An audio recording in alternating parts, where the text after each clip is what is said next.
kwa onipa ba kwa mia me chini no na so o mo ameda ene Emelia Brobbey omo ameda me frɛ Emelia kwa wonfa Emelia Brobbey ene ahokyere ba na fafo na frɛ Emelia Brobbey aso me ono ne minini nya ya chemfo anka sɛ ono mum no te na be kan yie no o tia wate yie ono ne the whole actors ni ade nya ono odi ne ho ya pa ono me di ne ho ya pa o friend na ohia no o friend abusuafo yina yenim Paa George ana o movie industry mu Kumawood na nsɛm bi aba abɔnten sɛ ebra na ɔwɔ movie industry no mu no na Emelia na ɛyɛ ne targeter na ɔpɛ Emelia Brobbey asɛm na ɔno na ɔboa no ɛwɔ movie industry no abusua asɛm bɛto aso no aha ɛyɛ Ghana Plug Media mesro sɛ ɔba so a na subscribe like na share na obi nso enye bi enhwɛ ɛyɛ Paa George ne nsɛm ɔde ba abɔnten ɛne sɛ Emelia Brobbey na ɔyɛ actress ɛwɔ Kumawood mu ɛbra na ɔmo mmienu nyinaa wɔ movie industry mu na ɔno ɛne abayewa na ɔpɛ n'asɛm na ɔboa no ɛwɔ movie industry no mu na afei nyoma kɔɔso Emelia ame ayɛ adom abɛyie ne Paa George ɔmo nyinaa nam hɔ no Paa George se dumre bi na se ne ho kyere no ana ɔkɔ ahokyere mu ana ɔkɔ ahoyɛhia mu a sɛ ɔpɛ Emelia assistance ana sɛ ɔpɛ Emelia Brobbey sɛ ɔbɛ support ana sɛ ɔbɛboa no even just sɛ ɔbɛ pick ne call krakeke no na ayɛ boakye bi din ɔfrɛ Emelia ɔmpeke ne call nti ama ayɛ no kɔdanda ayɛ ne dadwen ama ɔde aba abɔnten nti yɛnkɔ na yɛnkɔnkɔti Paa George konfa sɛ ye wo awura bi ni elan white no ne no ma no ne yina obi wo ho a pa mama ne say yo ma send say ya bre wo Emelia Brobbey mi ni ka preda na de no ya me ntimi hu somo so de anka nana no ma o tete o mo pa bra me hye adwuma yase eno kwa ni obi a na wo aka de onu aka de na de na Emelia Brobbey nso yesa 89.7 Max FM there's on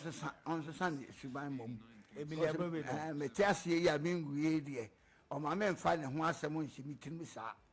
ne ho asem ehye otim yeah because me obi for baby for kra boa me na ka wo momu David Emelia me still some fun and go fuck am chere ne bia Emelia why ya wo ya Emelia pa achim swedru but me papa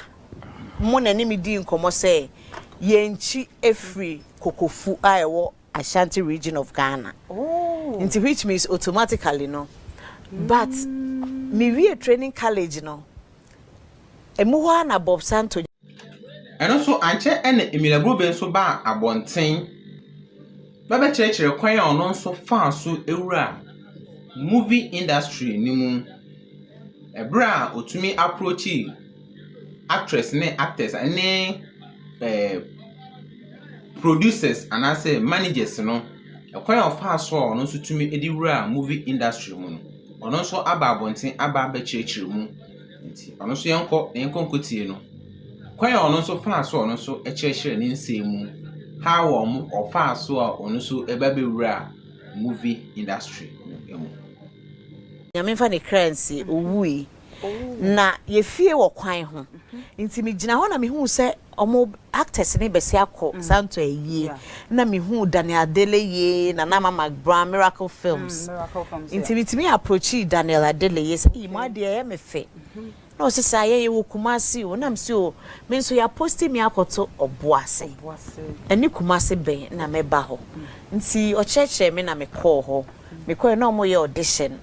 and Miracle Films as a try crofo Ti try me and my script and I started acting. Okay. Wo ho nti se ka obi ode me be ra movie industry mo Daniel Adele. Obani majo. Ya me de. Yo, aha ya Kasapa FM ana ye no edin komama me ehunu ni pa ne no edin koma nwumre.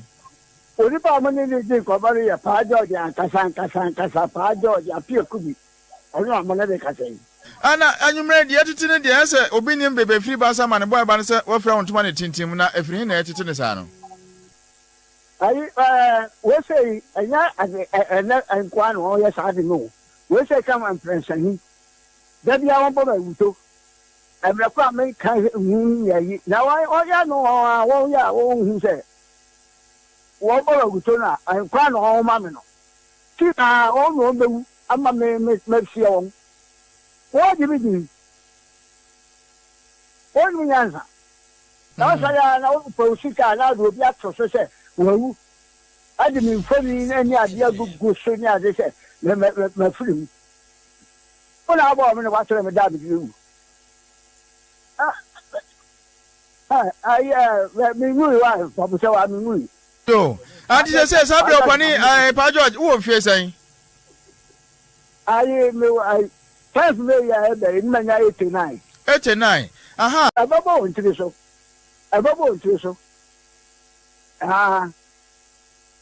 Enti aba se ohunu sa de no de na ayewo. Oh, I never we say can one plan no. It's I never. I never. Now say I want to so do the phone sika. Ya so nyame na want to go it's all good to pass the banana about so. Na Paa George edin se bia ba bonti onim se nonsen na enenam social media TikTok any other social media platforms so say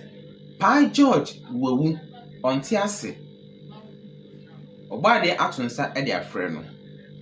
emenenam social media dodo na wo Facebook, Instagram, TikTok any other social media platform no so a na edi atese edi ehim e wo ho eno